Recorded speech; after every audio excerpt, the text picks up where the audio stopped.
Watching these moments are weird. To see these clips from the beginning of the month, I would have never expected what was coming. Boys' Day. The beginning of July started out great. It was perfect. I mean, come on, look at this. Baby's first grocery cart ride. Beautiful sunsets. July was awesome. At least, until it wasn't. Started out like any other month. Getting situated with work. Got some good workouts in. Got some more work done. Had some time with the baby, time with the woman. Got some more workouts in. I even learned a new way to entertain both my son and the dog. They love this. All I have to do is throw the green bone and both of them get a kick out of it.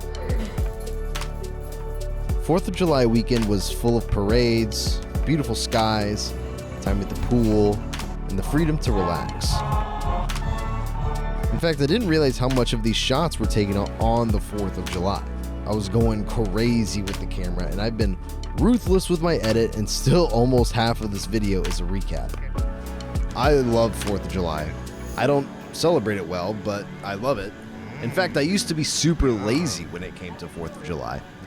I'd always forget about it, or at least fail to make plans for it. But something I love about Jenny, my wife, is she loves 4th of July. Maybe it's because she's patriotic, a genuine love for our country. But I actually think it's simpler than that. When Jenny thinks of 4th of July, she thinks of The Sandlot, a movie about the good old times in the neighborhood. It's a movie about kids being kids. It's a movie about the peak of American suburbia. It's a movie about the good old times.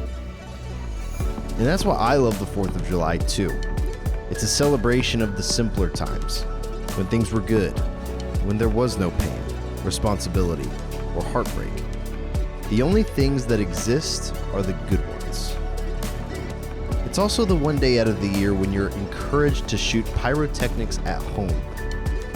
It's the one night in the year when driving at night is a strange mix of quiet streets and loud skies. Where are we? Happy 4th of July, Jennifer.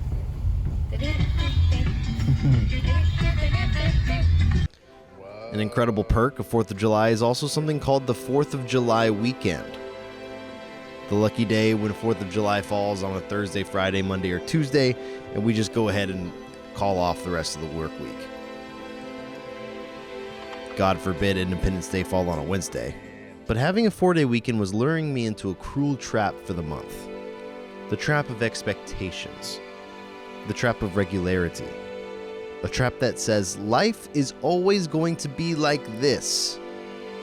A trap that makes you believe that pool days are an expectation, not a gift. These first 2 weeks of July were a perfect picture of expecting regularity. It is so easy to get restless with your life when you expect what's happening right now to be the normal. We start to get antsy. We get busy. We start to think that random oil changes are normal. The things we prayed for months ago and hoped for months ago are now right in front of us, and yet we continue to just pray for more new things without stopping to be grateful for the generous gifts we had just got done asking for. We trick ourselves into thinking that a family trip to Barnes & Noble is common, that working out with friends will last forever. We convince ourselves that working on the couch with family in sight is more of a distraction than it is a blessing. You forget to appreciate the pretty pink skies because you think you'll just see another one tomorrow. But there are some events in life that you view as a clean bookmark, a chapter break. In hindsight, you see it as a prologue to a crazy, life-changing, and traumatic experience.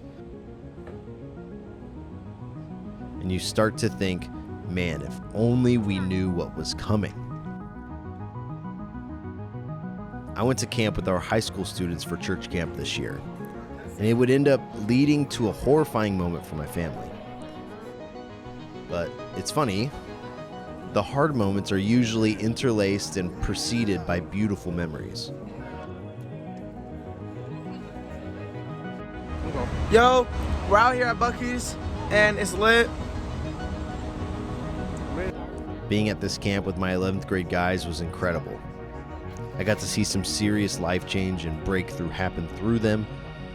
I saw limiting beliefs being broken. Spiritual hurdles were overcome. And I got to see community start to build between them that won't easily be shaken. However, I still got to FaceTime my wife about a job interview she had coming up. And I even won the Camp Smash tournament in front of the entire camp. That was pretty cool. No one really prepares you for the moment when traveling becomes frustrating. I always would get excited for an opportunity to go and do something new and exciting. Traveling for work makes things fresh.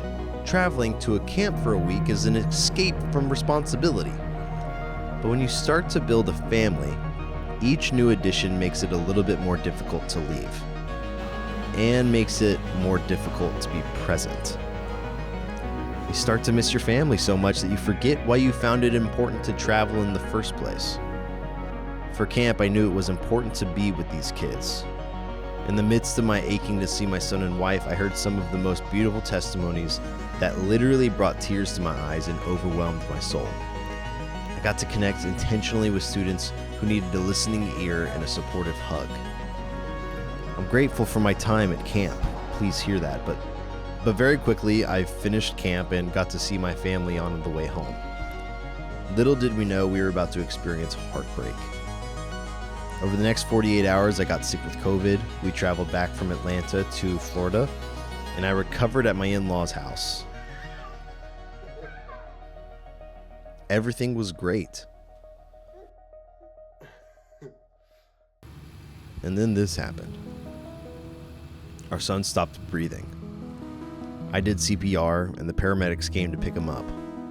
Nothing can prepare you for a moment in which you feel your son's life disappearing in front of your very eyes while you're holding him in your hands.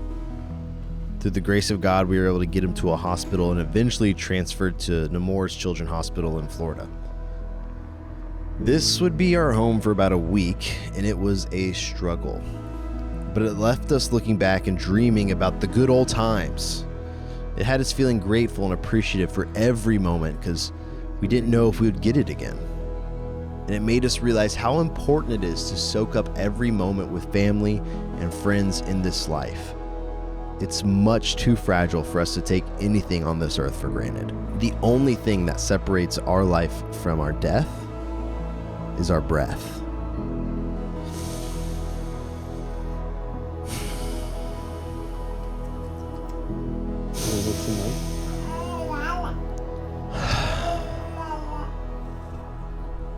Dada?